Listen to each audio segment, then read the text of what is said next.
I wish more women talked about the grief of becoming someone new while people still expect the old you.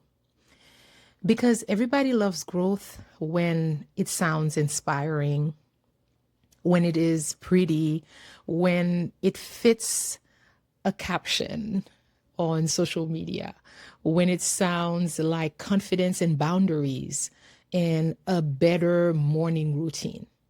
But growth has another side, a quieter side, a lonelier side, a side nobody really prepares you for.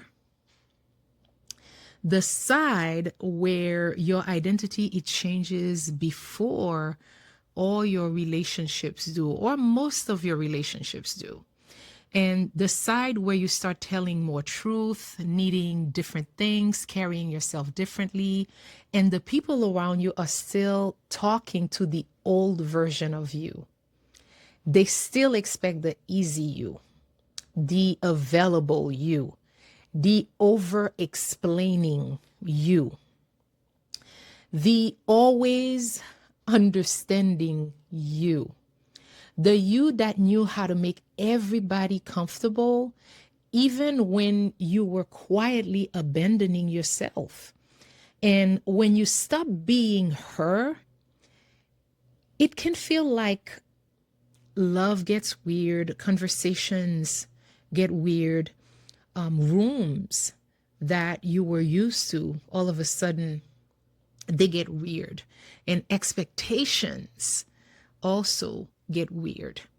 Even you get weird with yourself for a minute because part of you is proud and part of you is grieving that old version of you. And that is what I want to talk about today. Because I think a lot of women are in an identity shift right now, and nobody is naming how lonely it can feel when your spirit has moved forward, but your relationship are still in the old setting. Maybe you know this feeling. Maybe you have started saying less because you are tired of over explaining what should be very simple now. Maybe you do not laugh at the same things anymore. Maybe you do not volunteer for every burden. Maybe you are less available. Maybe you are less eager to please. Maybe you are less willing to play the role that everybody got used to. And now people are confused. And some might be irritated with this new version of you. And some may become very distant or asking if you're okay in that tone that really means, can you please go back to the person that you were before? Can you go back to being easier? Can you go back to being more accessible? Can you go back to being my emergency fund? Can you go back to being the version of you that made this relationship feel predictable for me? Woo, that right there, because sometimes what people call your change is really their discomfort with losing access to the old you. And that can mess with your head if you are not grounded. And especially if you are the kind of woman who has always cared very deeply for other people, especially if you are the one people tend to lean on all the time, the one who gets it, the one who's easy to talk to, the one who adjusts, the one who knows how to keep the peace, the one who's always leaning backward to make things happen for other people. Because when you are used to being loved for your flexibility, choosing yourself, it can feel rude at first. And not because it is rude, but because it is unfamiliar. And unfamiliar things can feel wrong when everybody around you benefited from the old you, the old pattern. And I think this hits hard for Black women too, because so many of us were taught to be strong, useful, graceful, and composed before we were ever taught to be fully honest about what something costs us. We know how to carry things very well. We know how to show up. We know how to be dependable. We know how to make hard things look normal. So when we start changing, people do not always celebrate it. And sometimes they experience it as an inconvenience for them. And sometimes they experience it as distance. You're distancing yourself. Sometimes they experience it as an attitude. Oh, so what is it now? You think you're better than us? Sometimes they experience it as, girl, what happened to you? And the honest answer is life happened. Truth happened. Healing happened. Fatigue happened. Clarity happened. You woke up and realized some versions of love only worked when you were self-abandoning a little. And this is very painful to admit because we want to believe that everybody is going to grow with us. Everybody is going on the journey with us. We want to believe that if we become more honest, more grounded, more whole, the people around us will just adjust with grace. Sometimes they do not. Sometimes your growth reveals who was only comfortable with the version of you that was easier to manage. And that revelation, it has grief in it. And it is real grief. And it's not just disappointment, it's grief. Because you are not only losing the old role that you used to play, sometimes you are losing the illusion that certain relationships were as mutual as you thought they were. And this is a very heavy truth. It is the kind of truth that has you sitting in your car a little longer after the conversation. The kind that makes you replay a text and realize, oh, they are still talking to the me that did not have boundaries. The kind that makes you miss people while still knowing that you cannot really go back. And that is the part that I wish more women talked about. How growth can feel lonely, not because you are doing something wrong, but because identity shifts change your emotional address before everybody updates your contact information. So what do you do in that space? What do you do when you know you are changing, but the people around you, they're still reacting to the old version of you? Well, first, you stop making their confusion mean your growth is fake, because that is important.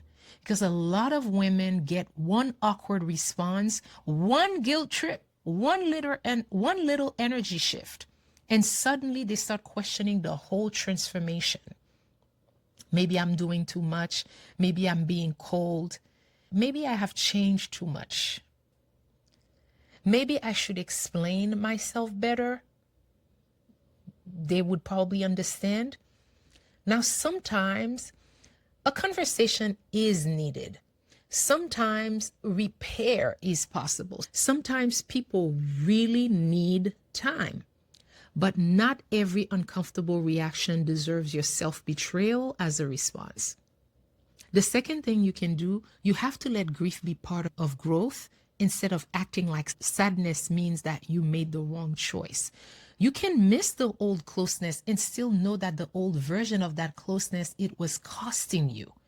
You can love people and still outgrow certain dynamics. You can love them from a distance. You can feel lonely and still be right. You can wish things were easier and still know you cannot shrink back into a version of yourself that no longer feels honest to you. And that is maturity. It is not pretending growth feels good all the time. And knowing how to hold the pride and the grief in that same body, that's huge. Third, you need language for what is happening to you so you do not gaslight yourself. Because sometimes you are not becoming distant, you are becoming discerning. And sometimes you are not becoming difficult, you are becoming honest. And sometimes you are not losing your softness. you are losing that performance that you used to put together for everybody else. And yes, to people who benefited from the performance, that can feel like a loss. But loss for them does not automatically mean it was wrong for you. And the fourth thing, you have to find or build a space where the new you is not a disruption. And this matters more than people admit, because identity shifts, they are fragile in the very beginning. If every room you enter is still rewarding the old you, of course you will feel torn. Of course you will second guess yourself. Of course you will feel tempted to shapeshift just to make that tension stop. And that is why community matters. And that is why a new language matters.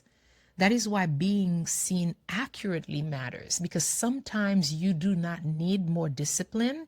You need one conversation where you do not have to explain why you are changing or why you changed.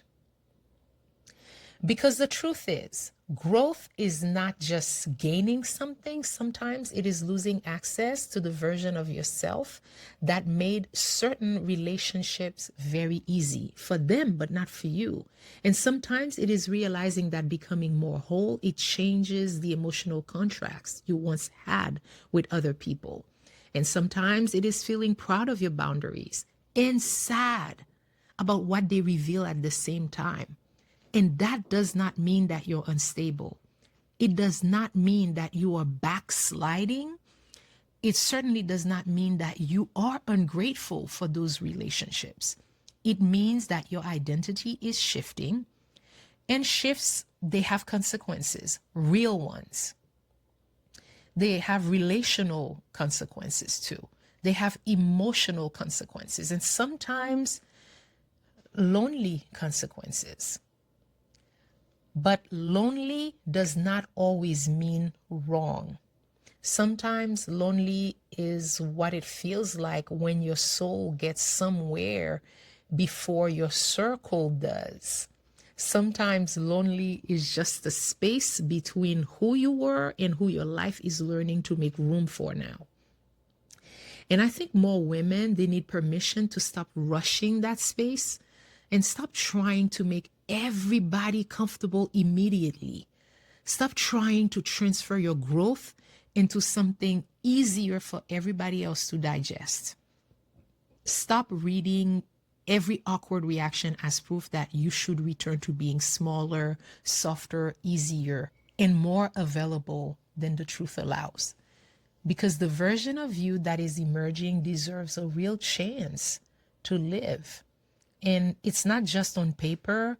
It's not just in the privacy of your bedroom, not just in your journal, in your actual relationships, in your actual conversations, in your actual standards that you set for yourself, for the new you. In the way also that you answer the phone, that you reply to text, that you say no, you ask for more, and you stop over explaining your own becoming. So if this season feels lonely, do not rush to accuse yourself.